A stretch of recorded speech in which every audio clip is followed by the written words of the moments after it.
आगे वाला क्वेश्चन देखो प्रिय मित्रों, आप कैसे हो? तुम सब बहुत अच्छे होंगे और आपकी पढ़ाई भी बहुत अच्छी तरह से चल रही होगी। और सबको नमस्कार।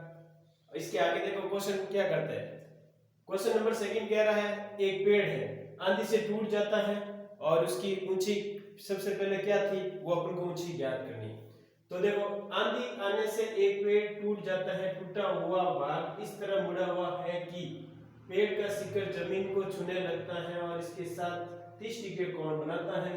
तो इसके पास से बिंदु की दूरी जहाँ पेड़ का शिखर जमीन से छूता है 8 मीटर है। तो पेड़ की ऊंचाई ज्ञात करो।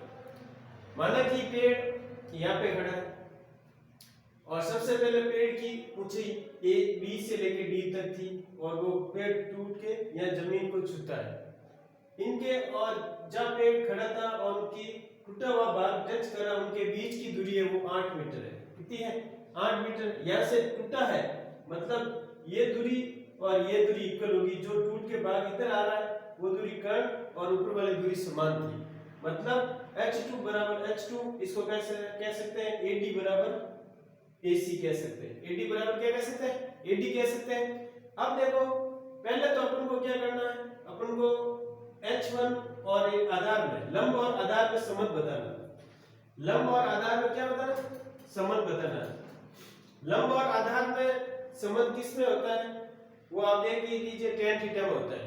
पहले अपन ये ऊंची और इसके बीच ये वाली ऊंची ज्ञात करेंगे क्योंकि ये अपन ऊंची दी हुई क्या दी हुई लंब और आधार में, इसके और इसके बीच समत ज्ञात करेंगे तो ये ऊंची आ जाएगी H1 ऊंची आने के बाद अपन क्या करेंगे, उसके बाद ये ऊंची और इसके बीच संबंध निकालेंगे। दो संबंध आएगा इसमें। तो सबसे पहले देखो, माना कि आंधी से पहले पेड़ की लंबाई BD थी। कौन सी थी? BD थी, यहां से यहां तक थी। और उसके बाद आंधी के पश्चात AD और AC टूटे हुए भाग की लंबाई है। AD और AC ये जो पहले थी वो टूट के इधर आ गई है, ये दोनों बराबर है। तो समकोण त्रिभुज लेना अपन को। क्या लेना? समकोण त्रिभुज ABC लेना। क्या लेना? ABC समकोण त्रिभुज के अंदर अपन को आधार, लंब और आधार में समत tan थीटा होता है। किसमें होता है? लंब और आधार में समत किसमें होता है? tan थीटा में होता है। तो tan 30 का मान कितना होता है? तो यहाँ AB क्या है? AB आपके लंब है और आधार क्या है? BC है। तो AB अपॉन BC बराबर tan 30। तो tan 30 का मान होता है 1/2। tan 30 का मान कितना था? 1/√3। और H1 AB है, BC 8 है। तो अपन को H1 की दूरी 8/√3 आ जाएगी। H1 निकालना है, √3 से ऊपर नीचे अपन परिमेय करेंगे तो √3 से √3 कट जाएगा, 8/√3 आ जाएगा। 8/√3 आ जाएगा। 8√3/3 आ जाएगा क्योंकि ये √3 को 3 से गुणा हुआ है तो 3 बन गए। क्या बन गए? 3। इसी प्रकार अब देखो, ये दूरी तो अपन को पता चल गई, जबकि ये दूरी निकालनी है तो अपन आधार और कर्ण में संबंध निकालेंगे। आधार और कर्ण का संबंध cos थीटा का होता है। किसका होता है? cos थीटा का आधार और लंब में कर्ण में संबंध होता है। तो cos 30 का मान निकालेंगे। तो आधार क्या है? BC है, AC क्या है? कर्ण है। AC क्या है? कर्ण है। तो अपन इसमें cos 30 का मान निकालेंगे। क्या निकालेंगे? cos 30 का मान होता है √3/2। sin 60 और cos 30 का मान बराबर होता है। तो BC 8 है, AC H2 है और √3/2 है। H2 अपन को निकालना है, H2 इधर आ जाएगा और 2 उधर जाएगा, 16/√3। 16/√3 इसका परिमेयकरण करेंगे अपन। क्या करेंगे? परिमेयकरण। √3 से ऊपर नीचे गुणा किया तो अपॉन में नीचे 3 बन गया, 16√3/3 हो गया।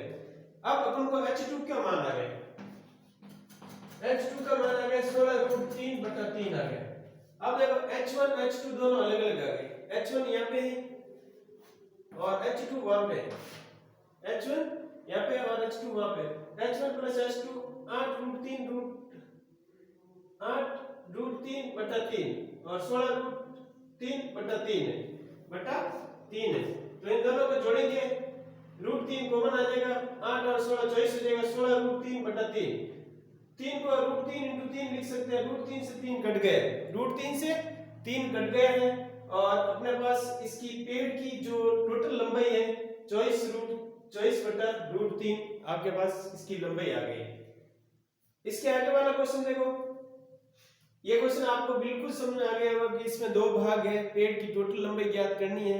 तो इसमें क्या करना पड़ेगा, और इसमें थोड़ा आपको सोचना पड़ेगा कौन सा भाग किस में आएगा। सबसे पहले अपन यहाँ तक की दूरी ज्ञात करें पेड़ की, तो आधार और लंब में जो संबंध है वो tan थीटा का है। फिर ये टूट के भाग इधर आ गए तो एक कर्ण और आधार में संबंध हो गए। कर्ण और आधार में संबंध अपन cos थीटा का होता है। किसका होता है? cos थीटा का होता है। और cos थीटा का होने के बाद अब उसमें अपन दोनों h1 और h2, ये h1 हो जाएगी और ये h2 हो जाएगी, दोनों को अपन जोड़ेंगे तो अपने पास मान आ जाएगा। थैंक यू मित्रों, ओके, ऑल द बेस्ट। ऐसे कोई भी क्वेश्चन में आपको प्रॉब्लम है तो मुझे कमेंट्स के द्वारा आप भेज सकते हैं कि क्वेश्चन में कहाँ पे आपके कौन सा स्टेप आपको समझ में नहीं आया है, इसके द्वारा वो क्वेश्चन मैं आपको बोर्ड पे हल करा दूंगा। और कोई भी स्टेप जैसे कोई फॉर्मूला है sin थीटा cos थीटा ये तो आपको याद करना ही है, फिर भी आपको समझ में नहीं आया कि ये कैसा है तो वो आप मुझे बता सकते हो। आगे वाला क्वेश्चन देखिए क्या कह रहा है। आगे वाला क्वेश्चन देखो प्रिय मित्रों, एक इसमें क्वेश्चन थोड़ा क्वेश्चन बड़ा है, आप क्वेश्चन बोर्ड बुक से देखना है। मैं क्वेश्चन थोड़ा आपको ऐसे समझा देता हूँ कि एक ठेकेदार ने एक फिसल पट्टी बनाई गई है। क्या बनाई गई? फिसल पट्टी बनाई गई है जिसकी अलग अलग ऊंचाई है। 5 से कम वर्ष के बच्चों के लिए एक फिसल पट्टी बनाई गई है जिसकी ऊंचाई 1.5 मीटर है। आपको L2 ज्ञात करना है। और 5 से अधिक की उम्र के बच्चों के लिए फिसल पट्टी बनाई गई जिसकी ऊंचाई 3 मीटर है।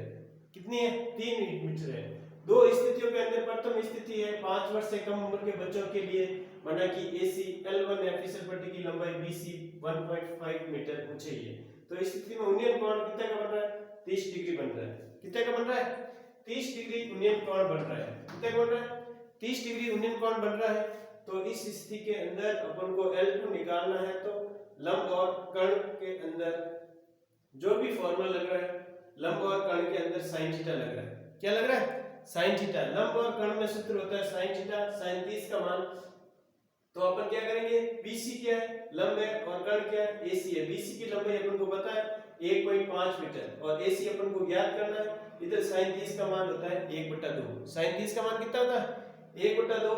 तो L2 निकालना है, तो ये 2 उधर ले जाएंगे, L1 इधर ले जाएंगे, तो L1 बराबर 1.5 × 2, तो 3 मीटर आ जाएगी। क्या आ जाएगी?